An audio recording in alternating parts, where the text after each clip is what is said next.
Kovel parte hi Tatan lung ai chana Mun le ram ani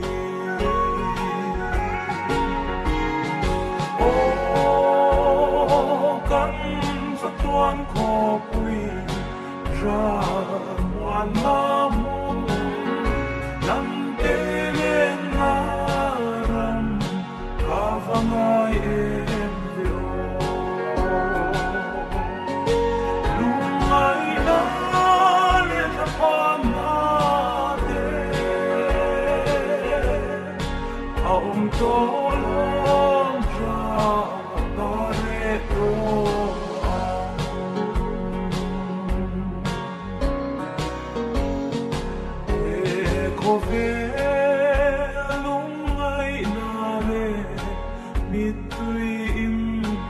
Minang vele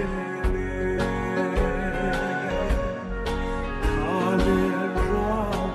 Dai karum naram hi Ela pangay tenen Lem kanuam mange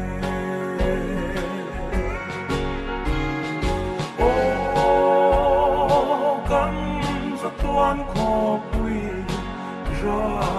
muan na mun Nam te le na ram Kavangai em vio Lumai na le ta pa na te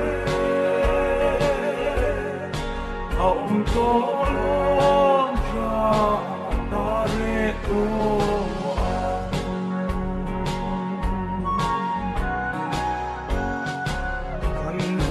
Lai ni te ansuan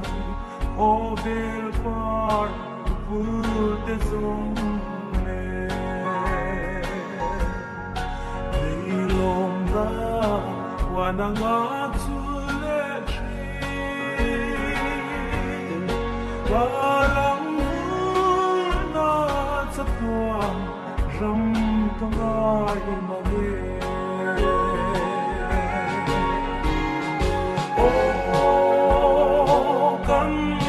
Tuan ko pui Ra muan na mun Nam te le na ram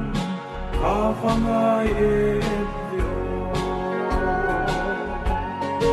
Lumai na le ta pa na te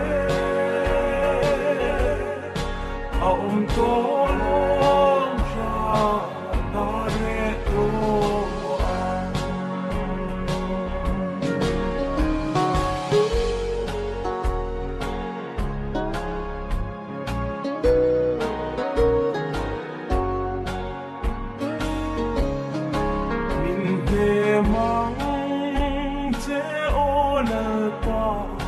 Ta pham lu sun de te fa Min kayang se ilen na rama Boy de ram ko velhi Kangay to no pham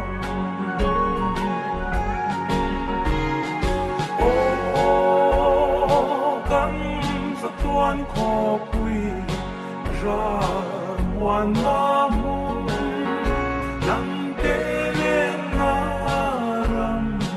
Kavangai em vio Lumai na le ta pa na te Aum to long cha ta re to